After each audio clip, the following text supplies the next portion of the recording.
Fast ന്യൂസിലേക്ക് സ്വാഗതം. Fast ന്യൂസിലേക്ക് കടക്കും മുൻപ് മറ്റൊരു പ്രധാനപ്പെട്ട വാർത്തയിലേക്ക് കൂടി പോകാം. പലിശയ്ക്ക് വാങ്ങിയ പണത്തിന്റെ പേരിലെ തർക്കത്തെ തുടർന്ന് JCB കൊണ്ട് വീട് ഇടിച്ചു നിരത്തി. തിരുവനന്തപുരം നെയ്യാറ്റിൻകര കുഴിച്ചാണിയിൽ ഇന്ന് രാവിലെയാണ് സംഭവം. സോന അജീഷ് ദമ്പതികളുടെ വീടാണ് ഇടിച്ചു നിരത്തിയത്. അസ്ഥി പൊടിയുന്ന രോഗത്തിന് ഭർത്താവിന്റെ ചികിത്സയ്ക്ക് കടം വാങ്ങിയതാണ് തുകയെന്ന് സോന ന്യൂസ് 18നോട് പറഞ്ഞു.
ഇന്ന് വീടെടുത്ത് ഇന്ന് രാവിലെയാണ് ചെയ്തത്. ഒരു അമൃതഘോഷ് ഒരു ഗണേഷ് നടന്ന കാര്യം വേറൊന്നുമല്ല. 31/8/2024 അവിടെ സ്റ്റേഷനിലാണ് നിൽക്കുന്നത്. 31/8/2024 ഞാൻ അഖിൽ എന്ന് പറയുന്ന കാഞ്ഞിരംകുളത്ത് അഖിൽ എന്ന് പറയുന്ന പയ്യന്റെ കയ്യിൽ ഞാനൊരു 2.5 ലക്ഷം രൂപ വാങ്ങിച്ചു. അപ്പൊ അതിന് ഉറപ്പായിട്ട് ഞാൻ എന്റെ ഈ 7 സെന്റ് വസ്തു അവർക്കാണ് കൊടുത്തു. അപ്പോൾ രജിസ്റ്റർ ചെയ്താണ് കൊടുത്തത് വിലയാക്കാറുണ്ട്. 6 മാസത്തിനകം ഞാൻ ചേട്ടാ എടുത്തോളാം, എന്റെ അത്യാവശ്യമായതുകൊണ്ടാണ്. എന്റെ ഹസ്ബൻഡിന് വയ്യാതെ തോന്നും, വേറെ ജോലിക്ക് പോകാൻ പറ്റില്ല, ഒരു ഓട്ടോ എടുക്കണം, അതിന് വേണ്ടിയാണ് ഞാൻ പൈസ. എന്റെ കുഞ്ഞിന് ബർത്ത്ഡേ ആയിരുന്നു. അപ്പൊ ഈ പൈസ ഞാൻ കുറച്ചെടുത്ത് ബർത്ത്ഡേ ചിലവൊക്കെ ഉണ്ടാക്കി. 1 വയസ്സായുള്ള കുഞ്ഞിന് അത് പറ്റിയിരുന്നു. അപ്പോൾ എന്നിട്ട് ഞാൻ ഈ 26/10/26 ഈ അമൃതഘോഷം ആളെ കണ്ടുപിടിക്കാൻ വസ്തു വിൽക്കണം. ചേട്ടനെ കാലിന് ഓപ്പറേഷൻ വേണമെന്ന് പറഞ്ഞു. ഓപ്പറേഷൻ ഇതിനു മുമ്പേ പറയണമുണ്ട്. ഇപ്പൊ നല്ല ബുദ്ധിമുട്ടായതുകൊണ്ട് ഓപ്പറേഷൻ ചെയ്യാൻ പോകും. എന്നിട്ട് ഡോക്ടേഴ്സ് പറയുന്നതെന്ന് വെച്ചാൽ 90% എഴുന്നേറ്റ് നടക്കാൻ സാധ്യതയില്ല. വേണമെങ്കിൽ നിങ്ങൾക്ക് ചെയ്യാം, എന്നാലും എൻ്റെ ഒരു ഇതുകൊണ്ട് ഞാൻ പറഞ്ഞു ഞാൻ ചെയ്യാം, എനിക്ക് ചെയ്യണം എന്ന് പറഞ്ഞു വസ്തു വിൽക്കാൻ തീരുമാനിച്ചു. അങ്ങനെ ധനീഷ് എന്ന് പറയുന്ന ആള് ഈ അമൃതഘോഷം എന്ന ആളെ ഞാൻ പരിചയപ്പെടുന്നു. അപ്പൊ ഇവരാണ് ഈ അഖിലുമായിട്ട് സംസാരിച്ച് 12 ലക്ഷം രൂപയ്ക്ക് വില ഉറപ്പിച്ചു. എന്നിട്ട് ഈ ധനീഷ് അമൃതഘോഷിന്റെ അടുത്ത് 8 ലക്ഷത്തിനാണ് വസ്തു വിൽക്കുന്നതെന്ന് പറഞ്ഞിട്ട് ഞങ്ങളടുത്ത് 12 അയാൾക്ക് 8 പറഞ്ഞിട്ടുണ്ട്. 26/10 രജിസ്ട്രേഷൻ. എന്നിട്ട് ഞാൻ പറഞ്ഞു ഞാൻ എന്ത് ചെയ്തു തരാം, പ്രമാണം എഴുതി തരാം, ആധാരം ഞാൻ എഴുതി തരാം, എന്റെ വസ്തുവല്ലേ, നിങ്ങൾ പിന്നെ ചെയ്താൽ മതി, ഞാൻ ആധാരം എഴുതി തരാം. അപ്പൊ പറഞ്ഞു വേണ്ട, നീ എല്ലാ പ്രമാണം എന്റെ കൊണ്ടുള്ള നമ്മൾ എഴുതിക്കൊള്ളാൻ പറഞ്ഞു. ഇവരെന്നിട്ട് ആ പ്രമാണത്തിന് 4,10,000 രൂപ അക്കൗണ്ട് ട്രാൻസ്ഫർ ചെയ്തു എന്നാണ് പറഞ്ഞിരുന്നത്. ഈ അഖിൽ എന്ന പാർട്ടി ആ 4,10,000 രൂപ ചെയ്തു എന്നാണ് പറഞ്ഞിരിക്കുന്നത്. അത് എന്നിട്ട് ഞാൻ പറഞ്ഞ് എന്നിട്ട് അഖിൽ എന്ന് പറയുന്ന പയ്യൻ എനിക്ക് പൈസ വേണം, പൈസ തന്നാലേ ഞാൻ ഒപ്പിട്ട് തരുമെന്ന് പറഞ്ഞു. എനിക്ക് ഞങ്ങൾക്ക് എന്റെ ഹസ്ബൻഡിനായാലും അത് പറഞ്ഞിട്ടായിരുന്നു ആദ്യം പൈസ വാങ്ങണം. ഇവരെ നമുക്ക് നന്നായിട്ട് അറിയാം, നല്ല വിശ്വാസമുള്ള ആൾക്കാരാണ്. ഇവർ പലിശയ്ക്ക് കൊടുക്കുന്നവരാണെന്നാണ് അറിവ്. പക്ഷേ ഞാൻ എന്ത് ചെയ്ത് രജിസ്റ്റർ ചെയ്യുന്ന അന്ന് തന്നെ ഈ അഖിൽ എന്ന് പറയുന്ന അണ്ണന് ഇവരെ 2,50,000 2 ലക്ഷം രൂപ 2 ലക്ഷം രൂപ അക്കൗണ്ടിൽ 50,000 രൂപ കയ്യിലും കൊടുത്തു, അഖിലിന് കൊടുത്തു. 4 മണിക്ക് രജിസ്ട്രേഷൻ തീരും. 3:45 ഇവര് പറഞ്ഞത്. വന്നിട്ട് ഉടനെ ഇവരുടെ എഴുത്തുകാർ പറഞ്ഞ ഓടി വാ, ഇപ്പൊ രജിസ്ട്രേഷൻ തീരും, വന്നിട്ട് പൈസ കൊടുത്താൽ മതി, അറിയാന്നുള്ളവരല്ലേ എന്ന് പറഞ്ഞു. ഞങ്ങൾക്കും അറിയാം, ഞങ്ങളുടെ ബന്ധത്തിൽപ്പെട്ട ആൾക്കാരുമാണ്, ഞങ്ങൾക്ക് അറിയാന്നുള്ളവർ ഞങ്ങൾ പറഞ്ഞു. പിന്നെ അണ്ണൻ കെയർ ചെയ്തിട്ട് മതി. ഇവരതുവരെയും ഞങ്ങൾക്ക് തരേണ്ട 12 ലക്ഷം രൂപ ഉണ്ടെന്ന് പറഞ്ഞു. അഖിലിന്റെയും കൂട്ടിയാണ് 12 ലക്ഷം രൂപ ഉണ്ടെന്ന് പറഞ്ഞിട്ട് തിരിച്ച് ഒപ്പിട്ടിട്ട് ഇറങ്ങി വന്നപ്പോഴത്തേക്കും കയ്യിൽ പൈസ ഇല്ല. 15 ദിവസം കഴിഞ്ഞ് തരാമെന്ന് പറഞ്ഞാൽ ഇറങ്ങിയത്. ഞങ്ങൾക്ക് കുറച്ച് കടമുണ്ടായിരുന്നു. ആ കടത്തിലുള്ള ആൾക്കാരെല്ലാം ഞങ്ങൾ എന്ത് ചെയ്തു, ആ സബ് രജിസ്ട്രാർ ഓഫീസിൽ വിളിച്ചു വരുത്തി, നിങ്ങൾക്ക് ഇന്ന് പൈസ തരാം. അവരെല്ലാം അവരെല്ലാരും വന്നപ്പോഴത്തേക്കുള്ള പൈസ ഇല്ല. ഇവരെല്ലാരും കൂടിയാണ് അവരെയും പറഞ്ഞേച്ചത്. ഒരു വിജിലെന്ന് പറയുന്ന ചേട്ടനെയൊക്കെ പറഞ്ഞേച്ചത് അവർ. 15 ദിവസം കാലാവധി പറഞ്ഞു. ഒരു എഗ്രിമെന്റ് എഴുതി തരാൻ പറഞ്ഞപ്പോഴത്തേക്ക് എഗ്രിമെന്റ് എന്തിന്, നിങ്ങളെ നമുക്കറിയാമല്ലോ, നമ്മളെല്ലാം അറിയാവുന്ന ആൾക്കാരല്ലേ, എഗ്രിമെന്റ് എന്തിന് ആകെ 15 ദിവസത്തെ കാര്യമല്ലേ ഉള്ളൂ എന്ന് പറയുന്നത്.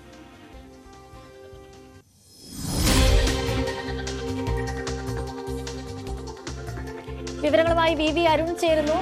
അരുൺ, പലിശയ്ക്ക് വാങ്ങിയ പണത്തിന്റെ പേരിലെ തർക്കം ഒടുക്കം വീട് ഇടിച്ച് നിരത്തിയത് വരെ എത്തുന്നു. ഇതിനിടയിൽ എന്താണ് സംഭവിച്ചത്? എന്തൊക്കെയാണ് കൂടുതലായി ലഭിക്കുന്ന വിവരങ്ങൾ? ഇന്ന് രാവിലെയാണ് ഈ സംഭവം ഉണ്ടായത്. നെയ്യാറ്റിൻകരയ്ക്ക് സമീപമുള്ള സ്ഥലത്താണ് ഈ ഒരു സംഭവം. ഇവരുടെ സോനയുടെ വീടുള്ളത്. അവിടെ ഇന്ന് JCB കൊണ്ടുവന്ന് ഈ അമൃതഘോഷും ധനേഷും ഉൾപ്പെടെയുള്ളവർ വീട് ഇടിച്ച് നിരത്തുകയായിരുന്നു. ദൃശ്യങ്ങളാണ് നമ്മളിപ്പോൾ സ്ക്രീനിൽ കാണിക്കുന്നത്. ഈ സോന പറഞ്ഞത് സോന 12 ലക്ഷം രൂപയ്ക്ക് സോനയ്ക്ക് 2 ലക്ഷം രൂപ കടം വാങ്ങുന്നു. 12 ലക്ഷം രൂപയ്ക്ക് വീട് വിറ്റ് ആ കടം വീട്ടാൻ കുറച്ച് മറ്റു കടങ്ങൾ കൂടിയുണ്ട്. തീർക്കാൻ വേണ്ടിയാണ് അമൃതഘോഷിനെയും ധനേഷിനെയും ഏൽപ്പിക്കുന്നത്. പക്ഷെ അത് 8 ലക്ഷം രൂപയ്ക്കാണ് അവർ വീട് വിറ്റത്. എന്നിട്ട് സോനയ്ക്ക് കൊടുക്കാമെന്ന് പറഞ്ഞ തുക കൊടുക്കാതെ കബളിപ്പിക്കുകയായിരുന്നു. അതാണ് ഏറ്റവും പ്രധാനപ്പെട്ട കാര്യം. അവർക്ക് ആ തുക നൽകാതെ കബളിപ്പിക്കുകയായിരുന്നു. അതിനുശേഷമാണ് വീട് ഇടിച്ചു നിരത്തടക്കമുള്ള കാര്യങ്ങളിലേക്ക് ഇവർ കടന്നത്. ഏതായാലും ഈ പ്രതികളിൽ 2 പേരെ ഇപ്പോൾ പാറശാല പോലീസ് കസ്റ്റഡിയിൽ എടുത്തിട്ടുണ്ട്. ഇവർ അമൃതഘോഷും ധനേഷുമാണ് പോലീസിന്റെ കസ്റ്റഡിയിലുള്ളത്. സോനയും അവിടെ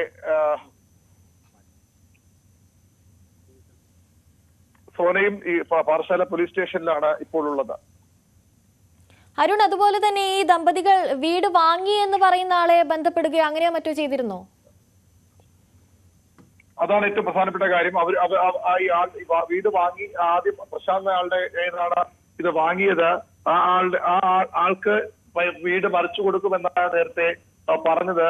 ഏതായാലും അതിൽ അയാൾക്ക് എത്ര രൂപ കിട്ടിയെന്ന കാര്യമാണ് ഇനി അറിയേണ്ടത്. അയാളും ഈ കേസിൽ പ്രതിയാകുമെന്ന സൂചനയാണ് ഇപ്പോൾ പോലീസിൽ നിന്ന് ലഭിക്കുന്നത്. സോനയുമായി നമ്മൾ സംസാരിച്ചു. പക്ഷേ സോന ഫോൺ പെട്ടെന്ന് കട്ടായി പോവുകയായിരുന്നു. സോന ഇപ്പോൾ പാറശാല പോലീസ് സ്റ്റേഷനിലുണ്ട്.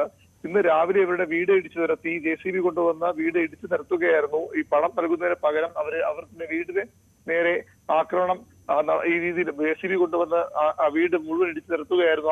അതാണ് ഏറ്റവും പ്രധാനപ്പെട്ട കാര്യം.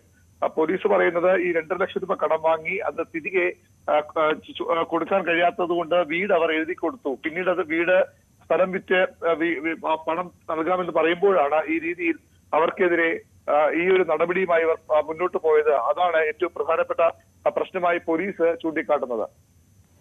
അതുപോലെ തന്നെ ഈ പലിശയ്ക്ക് പണം കൊടുത്തു എന്ന് പറയുന്ന വ്യക്തി ഇതിനു മുമ്പ് ക്രിമിനൽ പശ്ചാത്തലമുള്ള വ്യക്തി അങ്ങനെയോ എന്തെങ്കിലും ആണോ?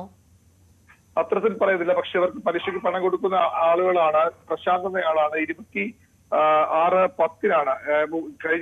കഴിഞ്ഞ വർഷം ഓഗസ്റ്റ് 31 ഇവർ 2 ലക്ഷം രൂപ അഖിലിന്റെ കയ്യിൽ നിന്ന് വാങ്ങുന്നത്. അതിന് ഈടായി നൽകിയത് സാധാരണഗതിയിൽ പ്രമാണവും മറ്റും ഈടായി നൽകാറുണ്ട്. പക്ഷെ ഇവിടെ ഇവർ വീടും 7 സെന്റ് സ്ഥലവും വീടും ഈ സോനയും ഭർത്താവും ചേർന്ന് അഖിലിന്റെ പേരിൽ എഴുതി കൊടുക്കുകയായിരുന്നു. 6 മാസത്തിനുള്ളിൽ തിരികെ എടുക്കാമെന്നുള്ളതായിരുന്നു വ്യവസ്ഥ. പിന്നീട് അവർക്ക് പണം തിരികെ നൽകാൻ കഴിയാതെ പോയി. അപ്പോഴാണ് ധനീഷ് എന്നയാൾ വന്ന് ഈ വീട് വിൽക്കാമെന്നൊരു ആശയവുമായി വരുന്നത്. ധനീഷ് ഈ വീട് വിറ്റു നൽകാമെന്ന് പറഞ്ഞ് 12 ലക്ഷം രൂപയ്ക്ക് വിറ്റു നൽകാമെന്ന് സോനയോട് പറയുകയും 8 ലക്ഷം രൂപയ്ക്ക് അഖിലിനോട് 8 ലക്ഷം രൂപയ്ക്ക് വിൽക്കുമെന്ന് പറയുകയും ചെയ്തു. അതിനുശേഷമാണ് അവർ വീട് എഴുതി വാങ്ങിയത്. ആ എഴുതി വാങ്ങിയ ശേഷമാണ് ഇത്തരത്തിൽ ഇവർക്ക് പണം കൊടുക്കാതെ കബളിപ്പിച്ചത്. തുടർന്ന് വീട്ടിൽ നിന്ന് ഒഴിഞ്ഞു മാറാൻ ഇറങ്ങിക്കൊടുക്കാൻ സോന തയ്യാറായില്ല. അങ്ങനെ അവരെ പുറത്താക്കാൻ വേണ്ടിയാണ് ഇന്ന് JCBയുമായി എത്തി ഈ വീട് ഇടിച്ചു നിരത്തിയത്. അതായത് 2 ലക്ഷം രൂപ കടം വാങ്ങുന്നു, 12 ലക്ഷം രൂപയ്ക്ക് വീടും സ്ഥലവും അവർ വിൽക്കാമെന്ന് പറഞ്ഞ് വിശ്വസിപ്പിക്കുന്നു. അതും ചെയ്യാതെ ഒരു തുകയും കൊടുക്കാതെ അവരെ വീട്ടിൽ നിന്ന് ഇറക്കി വിടുന്ന അവസ്ഥയാണ് ഇപ്പോൾ ഉണ്ടായിരിക്കുന്നത്. അതിനെതിരെയാണ് സോന ഇപ്പോൾ പോലീസിൽ പരാതി നൽകിയിരിക്കുന്നത്. പാറശാല പോലീസുമായി നമ്മൾ ബന്ധപ്പെട്ടു. അവർ ഈ കേസ് രജിസ്റ്റർ ചെയ്ത് കഴിഞ്ഞു. 2 പേർ കസ്റ്റഡിയിലുണ്ട്. ഒരാളെ കൂടി വൈകാതെ പിടികൂടുമെന്നാണ് പോലീസ് പറയുന്നത്. പണം കടം കൊടുത്തതിന്റെ പേരിൽ മാത്രമല്ല, അതിനുശേഷം ആ സ്ഥലം തട്ടിയെടുക്കാൻ വേണ്ടി നടത്തിയ ഏറ്റവും ക്രിമിനൽ പശ്ചാത്തലമുള്ളവർ ചെയ്യുമ്പോഴുള്ള ഒരു ഭീതിയാണ് അവരുടെ ഭാഗത്തുണ്ടായത്. നമ്മൾ JCB കൊണ്ട് വീട് ഇടിച്ചു നിർത്തുന്നതൊക്കെ സ്വാഭാവികമായും എന്തിന്റെ പേരിലായാലും അത്തരം കാര്യങ്ങൾ വലിയ ഗൗരവത്തോടെ പോലീസും കാണുന്നു വേണം മനസ്സിലാക്കാൻ. ഏതായാലും തുടരന്വേഷണം ഉണ്ടാകും. സോനയും ഭർത്താവും സോന ഇപ്പോൾ പോലീസ് സ്റ്റേഷനിലാണുള്ളത്. അവരുടെ മൊഴിയെടുക്കുകയാണ് പോലീസ് ചെയ്യുന്നത്. അതിനുശേഷം ഈ കേസിന്റെ എത്ര രൂപയ്ക്ക് അവർ വീട് വിറ്റു തുടങ്ങിയ കാര്യങ്ങളൊക്കെ വ്യക്തമാകുകയുള്ളൂ. പലിശയ്ക്ക് വാങ്ങിയ പണത്തിന്റെ പേരിലെ തർക്കത്തെ തുടർന്ന് JCB കൊണ്ട് വീട് ഇടിച്ചു നിരത്തുകയാണ് ഉണ്ടായത്. ഭർത്താവിന്റെ ചികിത്സയ്ക്ക് കടം വാങ്ങിയ തുകയെ ചൊല്ലിയായിരുന്നു തർക്ം. നെയ്യാറ്റിൻകരയിലാണ് സംഭവം. അതേസമയം MLAയുമായി ബന്ധപ്പെട്ടപ്പോൾ വിഷയത്തെപ്പറ്റി കൂടുതൽ അറിയാൻ സാധിക്കുന്നതേ ഉള്ളൂ, അതിനുശേഷം പ്രതികരിക്കാമെന്നായിരുന്നു മറുപടി. വി അരുണാണ് വിവരങ്ങൾ നൽകിയത്. ഫാസ്റ്റ് ന്യൂസിലേക്ക് കടക്കാം. കൂറുമാറ്റം ഭയന്ന് കൂത്താട്ടുകുളം CPM കൗൺസിലറെ CPM തന്നെ തട്ടിക്കൊണ്ടുപോയതായി ആരോപണം. തട്ടിക്കൊണ്ടുപോയത് കൗൺസിലർ കലാരാജുവിനെ. നാടകീയ സംഭവങ്ങൾ LDF ഭരണസമിതിക്കെതിരായ അവിശ്വാസം ചർച്ച ചെയ്യാനിരിക്കെ മണിക്കൂറുകൾക്ക് ശേഷം കലാരാജുവിനെ കണ്ടെത്തി. കലാരാജുവിനെ കണ്ടെത്തിയത് മകൾ മുഖ്യമന്ത്രിക്കും DGPക്കും പരാതി നൽകിയതിന് പിന്നാലെ. പോലീസ് നോക്കി നിൽക്കെ CPM പ്രവർത്തകരാണ് തട്ടിക്കൊണ്ടുപോയതെന്ന് പരാതിയിൽ. അമ്മയ്ക്ക് ആരോഗ്യ പ്രശ്നങ്ങളുണ്ടെന്നും പരാതിയിൽ മകൾ. പാർട്ടി നേതാക്കൾക്കെതിരെ തട്ടിക്കൊണ്ടുപോകപ്പെട്ട കൗൺസിലർ കലാരാജു പൊതുജന മധ്യത്തിൽ അപമാനിച്ചുവെന്നും വസ്ത്രം വലിച്ചൂരിയെന്നും വണ്ടിയിലേക്ക് വലിച്ചിഴച്ചുവെന്നും കൗൺസിലർ. DYFI നേതാവാണ് വലിച്ചിഴച്ചത്. ഏരിയ കമ്മിറ്റി ഓഫീസിലെത്തിച്ച് സമവായത്തിന് ശ്രമിച്ചു. പാർട്ടിയിൽ പല വിഷയങ്ങളിലും പരാതി അറിയിച്ചിരുന്നുവെന്നും ഒരു മറുപടിയും ലഭിച്ചില്ലെന്നും പരാതി. പാർട്ടിയിൽ പരിരക്ഷ കിട്ടിയില്ലെന്നും കലാരാജു. വയനാട് DCC ട്രഷററായിരുന്ന NM വിജയന്റെ ആത്മഹത്യയിൽ പ്രതികൾക്ക് മുൻകൂർ ജാമ്യം. IC Balakrishnan MLA, DCC president ND അപ്പച്ചൻ, കോൺഗ്രസ് മുൻ നേതാവ് KK ഗോപിനാഥൻ എന്നിവർക്ക് മുൻകൂർ ജാമ്യം. കൽപ്പറ്റ സെഷൻസ് കോടതിയുടേതാണ് നടപടി. കൊൽക്കത്ത ആർജിക്കർ മെഡിക്കൽ കോളേജിൽ ജൂനിയർ ഡോക്ടറെ ക്രൂരമായി ബലാത്സംഗം ചെയ്തു കൊന്ന കേസിൽ പ്രതി കുറ്റക്കാരനെന്ന് കോടതി.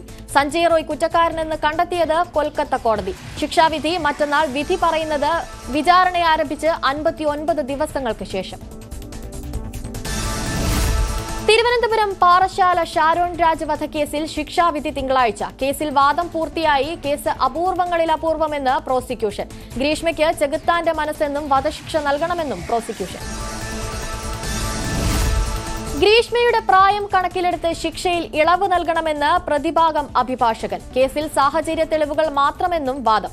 പറയാനുള്ളത് കോടതിക്ക് രേഖാമൂലം എഴുതി നൽകി ഗ്രീഷ്മ. തുടർന്ന് പഠിക്കണമെന്നും ആവശ്യം. ബിരുദ സർട്ടിഫിക്കറ്റുകൾ കോടതിക്ക് കൈമാറി. ഗ്രീഷ്മയ്ക്ക് പരമാവധി ശിക്ഷ ലഭിക്കുമെന്നാണ് വിശ്വാസമെന്ന് ഷാരോണിന്റെ കുടുംബം. കോടതിയിൽ വിശ്വാസമുണ്ട്. സിന്ധുകുമാരിയെ വെറുതെ വിട്ട നടപടിയിൽ മേൽക്കോടതിയെ സമീപിക്കില്ല. നിലവിലെ കോടതി വിധിയിൽ തൃപ്തരാണെന്നും കുടുംബം. നടി ഹണി റോസിന്റെ പരാതിയിൽ രാഹുൽ ഈശ്വറിനെതിരെ നടപടിയുണ്ടാകില്ല. കേസെടുക്കാൻ വകുപ്പില്ലെന്ന് പോലീസിന് നിയമോപദേശം. കോടതി വഴി പരാതി നൽകണമെന്നും കൊച്ചി പോലീസ്. പോലീസിന് ലഭിച്ച നിയമോപദേശത്തിൽ സന്തോഷമെന്ന് രാഹുൽ ഈശ്വർ. വനിതാ കമ്മീഷനും യുവജന കമ്മീഷനും തന്റെ മറുപടി കേൾക്കാനുള്ള മര്യാദ കാണിച്ചില്ല. തനിക്ക് പരാതി നൽകാൻ ഒരു പുരുഷ കമ്മീഷനില്ല. സംസ്ഥാനത്ത് ഒരു പുരുഷ കമ്മീഷനും വേണം. ഹണി റോസിനെതിരായ വിമർശനങ്ങളിൽ അല്പം പോലും കുറവും കൂടുതലും വരുത്തിയില്ലെന്നും രാഹുൽ ന്യൂസ് 18നോട്. വിവാദങ്ങൾക്കിടെ കഞ്ചിക്കോട് ബ്രൂവറിയിൽ സർക്കാരിന് പ്രാഥമിക അനുമതി. 600 കോടി മുതൽ മുടക്കുള്ള പദ്ധതി 4 ഘട്ടങ്ങളായി നടപ്പാക്കും. ഒയാസിസ് കമ്പനിക്ക് പദ്ധതിയുമായി മുന്നോട്ടു പോകാൻ സർക്കാർ അനുമതി നൽകിയത് എക്സൈസ് കമ്മീഷണറുടെ ശുപാർശ പരിഗണിച്ച്. അതേസമയം ആരോപണം ആവർത്തിച്ച് പ്രതിപക്ഷം. ഡൽഹി മദ്യനയ അഴിമതിയിൽ ഉൾപ്പെട്ട കമ്പനിയായ ഒയാസിസിനെ എക്സൈസ് മന്ത്രി ന്യായീകരിക്കുന്നു. മദ്യനയത്തിൽ സർക്കാർ നിലപാട് വ്യക്തമാക്കണമെന്നും പ്രതിപക്ഷ നേതാവ്. ചെന്നിത്തലയുമായി പ്രശ്നങ്ങളില്ലെന്നും സതീശൻ. ബ്രൂവറിക്ക് അനുമതി ഏകാധിപത്യപരമെന്ന് രമേശ് ചെന്നിത്തല. എന്തുകൊണ്ട് ടെൻഡർ വിളിച്ചില്ല? എന്ത് മാനദണ്ഡത്തിന്റെ അടിസ്ഥാനത്തിലാണ് അനുമതി നൽകിയത്? മഴനിഴൽ പ്രദേശത്താണ് പദ്ധതി കൊണ്ടുവരുന്നതെന്നും ഇത് അനുവദിക്കില്ലെന്നും ചെന്നിത്തല. മലപ്പുറം കുറ്റിപ്പുറത്ത് മോഷണം നടത്തി കടന്നുകളയാൻ ശ്രമിക്കുന്നതിനിടെ അപകടത്തിൽപ്പെട്ട് ചികിത്സയിൽ കഴിഞ്ഞ പ്രതി അറസ്റ്റിൽ. കൊല്ലം പട്ടത്താനം സ്വദേശി നാദിർഷാനാണ് പിടിയിലായത്. ഇയാളെ കാഞ്ഞങ്ങാട് പോലീസിന് കൈമാറി. കാഞ്ഞങ്ങാട് മോഷണം നടത്തിയ ശേഷം മോഷ്ടിച്ച ബൈക്കിൽ അതിവേഗതയിൽ വരുമ്പോഴാണ് അപകടമുണ്ടായത്. കാറുമായി കൂട്ടിയിടിക്കുകയായിരുന്നു. നെടുമങ്ങാട് ടൂറിസ്റ്റ് ബസ് അപകടത്തിൽ നടപടി. ഡ്രൈവറുടെ ലൈസൻസും വാഹനത്തിന്റെ ഫിറ്റ്നസ് സർട്ടിഫിക്കറ്റും റദ്ദാക്കി. ബസിന്റെ പെർമിറ്റ്, രജിസ്ട്രേഷൻ എന്നിവ റദ്ദ് ചെയ്യുന്നതിനുള്ള നടപടിക്രമങ്ങൾ ആരംഭിച്ചതായും ജോയിന്റ് റീജിയണൽ ട്രാൻസ്പോർട്ട് ഓഫീസർ. കൃഷിവകുപ്പ് ഡയറക്ടറുടെ ഓഫീസിൽ ജോലി സമയത്ത് പുതുവർഷാഘോഷം ഡാൻസും പാട്ടുമായി. ആഘോഷം നടന്നത് വികാസ് ഭവനിൽ. ഇന്ന് നടത്തിയത് നേരത്തെ മാറ്റിവെച്ച ആഘോഷം.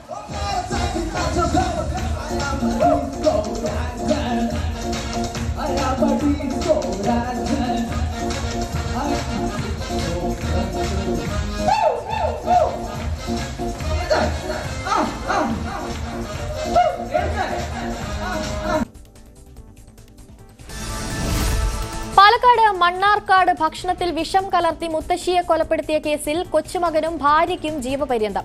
മണ്ണാർക്കാട് പട്ടികജാതി പട്ടികവർഗ പ്രത്യേക കോടതി ശിക്ഷ വിധിച്ചത് കരിമ്പുഴ സ്വദേശിനി നബീസ കൊല്ലപ്പെട്ട കേസിൽ. പ്രതികൾ ചെറുമകൻ ബഷീറും ഭാര്യ ഫസീലയും. പ്രതികൾ 2 ലക്ഷം രൂപ പിഴയൊടുക്കണമെന്നും കോടതി. പ്രതികൾ കുറ്റക്കാരെന്ന് കോടതി നേരത്തെ കണ്ടെത്തിയിരുന്നു. ഇടവേള.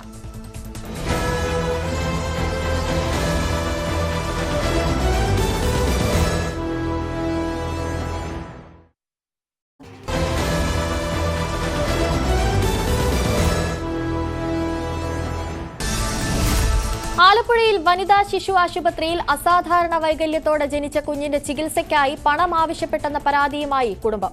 സർക്കാർ സൗജന്യ ചികിത്സ വാഗ്ദാനം ചെയ്ത ശേഷം പണം ആവശ്യപ്പെട്ടെന്ന് പരാതി.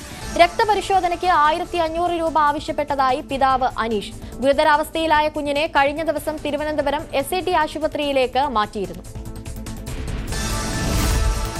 പിതാവിന്റെ പരാതി ന്യൂസ് 18 പുറത്തുവിട്ടതോടെ നടപടിയുമായി ആരോഗ്യവകുപ്പ്. SAT ആശുപത്രിയിൽ പേ വാർഡ് അനുവദിച്ചു. സൗകര്യമൊരുക്കിയത് ആരോഗ്യമന്ത്രിയുടെ ഓഫീസ് ഇടപെട്ട്. കുട്ടി ഇപ്പോഴും ഗുരുതരാവസ്ഥയിൽ തുടരുന്നു. തൃശൂർ എരുമപ്പെട്ടിയിൽ സ്വകാര്യ വ്യക്തിയുടെ പറമ്പിൽ മനുഷ്യന്റെ അസ്ഥികൂടം കണ്ടെത്തിയത് 2 മാസം പഴക്കമുള്ള അസ്ഥികൂടം. വിദഗ്ധ പരിശോധനയ്ക്കായി തൃശൂർ മെഡിക്കൽ കോളേജിലേക്ക് മാറ്റി. വിൽപത്ര തർക്കത്തിൽ മന്ത്രി KB ഗണേഷ് കുമാറിന് ആശ്വാസം. വിൽപത്രത്തിൽ ഒപ്പിട്ടത് R ബാലകൃഷ്ണപിള്ള തന്നെയെന്ന് ഫോറൻസിക്സ് റിപ്പോർട്ട്. ബാലകൃഷ്ണപിള്ളയുടേത് വ്യാജ ഒപ്പെന്ന ഗണേഷിന്റെ സഹോദരി ഉഷ മോഹൻദാസിന്റെ ആരോപണം ശരിവെക്കാതെ റിപ്പോർട്ട്. ഉദ്ഘാടകനായി രാഹുൽ മാങ്കൂട്ടത്തിലിനെ ക്ഷണിച്ചതിന്റെ പേരിൽ മന്ത്രി KB ഗണേഷ് കുമാർ പ്രതികാര നടപടി സ്വീകരിക്കുന്നുവെന്ന് പരാതി. പരാതിയുമായി രംഗത്തെത്തിയത് മന്ത്രിയുടെ മണ്ഡലത്തിലെ പത്തനാപുരം സെന്റ് സ്റ്റീഫൻസ് ഹൈസ്കൂൾ. പരിപാടിക്ക് പിന്നാലെ മോട്ടോർ വാഹന വകുപ്പ് പരിശോധന നടത്തി സ്കൂൾ ബസിന്റെ ഫിറ്റ്നസ് റദ്ദാക്കിയെന്ന് ആരോപണം. മലപ്പുറം കൊണ്ടോട്ടിയിൽ നിറത്തിന്റെ പേരിലുള്ള മാനസിക പീഡനത്തെ തുടർന്ന് നവവധു ആത്മഹത്യ ചെയ്ത സംഭവത്തിൽ കൂടുതൽ വകുപ്പുകൾ ചുമത്തി പോലീസ്. ഭർതൃപീഡനം, ആത്മഹത്യാ പ്രേരണ എന്നീ കുറ്റങ്ങൾക്കുള്ള വകുപ്പുകളാണ് ചുമത്തിയിട്ടുള്ളത്. ചേന്ദമംഗലം കൂട്ടക്കൊലപാതക കേസിൽ പ്രതി ഋതുവിനെ കസ്റ്റഡിയിൽ വാങ്ങി ചോദ്യം ചെയ്യാൻ പോലീസ്. 5 ദിവസത്തേക്ക് കസ്റ്റഡിയിൽ വാങ്ങി തെളിവെടുപ്പ് നടത്തും. പറവൂർ ജുഡീഷ്യൽ 1ാം ക്ലാസ് മജിസ്ട്രേറ്റ് കോടതിയിൽ അപേക്ഷ നൽകി. കേസിൽ കുറ്റപത്രം അതിവേഗം സമർപ്പിക്കുമെന്നും പോലീസ്. അതേസമയം ആക്രമണത്തിൽ ഗുരുതരമായി പരിക്കേറ്റ് ആശുപത്രിയിൽ കഴിയുന്ന ജിതിൻ ബോസ് മരുന്നുകളോട് പ്രതികരിക്കുന്നുണ്ടെന്ന് ആശുപത്രി അധികൃതർ. ജിതിൻ ICUവിൽ തുടരുന്നു. ചികിത്സയ്ക്കായുള്ള പണം സ്വരൂപിക്കാൻ ആയിട്ടില്ല. സനാതനധർമ്മത്തെ എതിർത്ത് സംസാരിക്കുന്നവർക്ക് രാഷ്ട്രീയ ലക്ഷ്യങ്ങളെന്ന് ആത്മീയാചാര്യൻ ശ്രീയം. അവരുടെ പൊളിറ്റിക്കൽ ഐഡിയോളജിയെ പിന്തുണയ്ക്കുക മാത്രമാണ് ലക്ഷ്യം. സനാതനധർമ്മത്തെക്കുറിച്ചുള്ള അറിവില്ലായ്മയാണ് അവരെ കൊണ്ടത് പറയിക്കുന്നതെന്നും ശ്രീയം ന്യൂസ് 18നോട്. മെക്സെവിനെതിരെ കാന്തപുരം AP വിഭാഗം മുഷാവറ. മതമാനദണ്ഡങ്ങൾ പാലിക്കാത്ത വ്യായാമ മുറകൾക്കെതിരെ ജാഗ്രത വേണം. മതവിശ്വാസത്തിന് ഹാനികരമാകുന്ന ഗാനങ്ങളും പ്രചരണങ്ങളും ക്ലാസുകളും സംഘടിപ്പിച്ച് അതിലേക്ക് ജനങ്ങളെ ക്ഷണിക്കുന്നത് അനുവദിക്കാനാവില്ലെന്ന് മുഷാവറ യോഗം. ബോളിവുഡ് നടൻ സെയ്ഫ് അലി ഖാനെ ആക്രമിച്ച കേസിൽ മുഖ്യപ്രതി കസ്റ്റഡിയിൽ. ആകാശ് എന്ന പ്രതിയെ പിടികൂടിയത് റെയിൽവേ പോലീസ്. പിടിയിലായത് ജ്ഞാനേശ്വരി എക്സ്പ്രസിൽ യാത്ര ചെയ്യുന്നതിനിടെ ഛത്തീസ്ഗഡിൽ വെച്ച്. കൂട്ടാളിയെന്ന് സംശയിക്കുന്ന മറ്റൊരാൾ മധ്യപ്രദേശിൽ കസ്റ്റഡിയിൽ. പ്രയാഗ്രാജിൽ തയ്യാറാക്കിയ സ്നാൻ ഘട്ടങ്ങളിലേക്ക് തീർത്ഥാടക പ്രവാഹം തുടരുന്നു. ഗംഗയുടെയും യമുനയുടെയും കരകളിൽ പ്രത്യേക സംവിധാനങ്ങൾ ഒരുക്കി. 25-ന് ശേഷമുള്ള തിരക്ക് പരിഗണിച്ചുള്ള സംവിധാനങ്ങളും തയ്യാർ. മുംബൈയിൽ നിന്നുള്ള TV താരം അമൻ ജയ്സ്വാൾ വാഹനാപകടത്തിൽ മരിച്ചു. 23 വയസ്സായിരുന്നു. അമൻ സഞ്ചരിച്ച ബൈക്ക് ട്രക്കുമായി കൂട്ടിയിടിച്ചാണ് അപകടമുണ്ടായത്. ബംഗളൂരു മെട്രോയുടെ പർപ്പിൾ ലൈൻ സർവീസ് നാളെ ഭാഗികമായി മുടങ്ങും. കെമ്പഗൌഡ, മജസ്റ്റിക്കിനും ഇന്ദിരാനഗറിനും ഇടയിലാണ് സർവീസ് മുടങ്ങുക. രാവിലെ 7 മുതൽ 10 വരെയുള്ള സമയത്താണ് സർവീസ് നിർത്തിവെക്കുന്നത്. ഗാസ സമാധാന കരാറിന് ഇസ്രയേൽ മന്ത്രിസഭയുടെ അംഗീകാരം. കരാർ മന്ത്രിസഭ അംഗീകരിച്ചതോടെ വെടിനിർത്തൽ കരാർ നാളെ നിലവിൽ വരും. ഇതോടെ 15 മാസം നീണ്ട ഇസ്രയേൽ ഹമാസ് യുദ്ധത്തിന് വിരാമമാകും.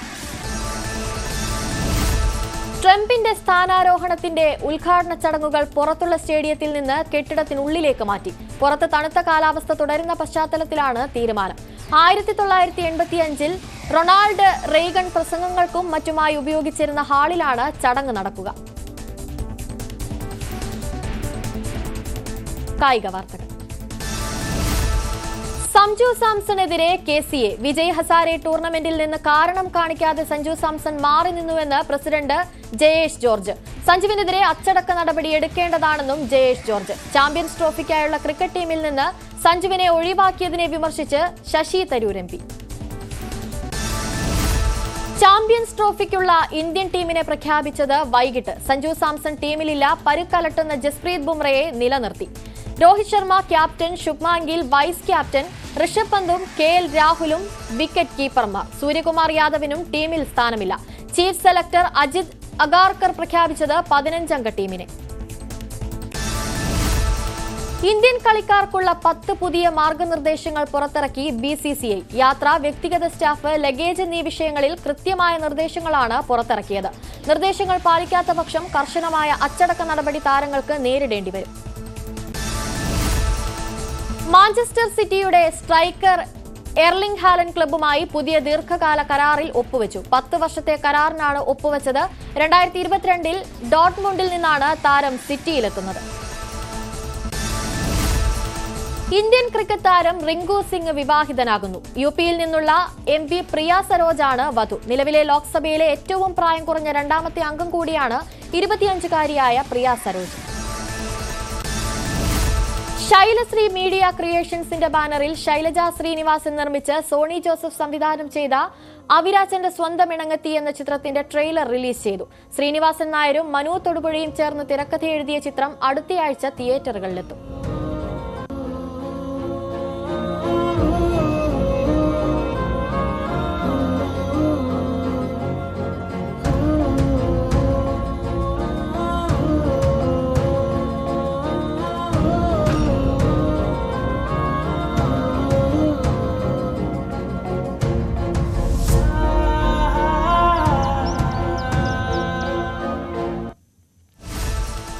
സജിൻ ഗോപു നായകനാകുന്ന പൈങ്കിളിയുടെ സെക്കൻഡ് ലുക്ക് പോസ്റ്റർ പുറത്തിറക്കി. ശ്രീജിത്ത് ബാബു സംവിധാനം ചെയ്യുന്ന ചിത്രത്തിൽ അനശ്വര രാജനാണ് നായിക.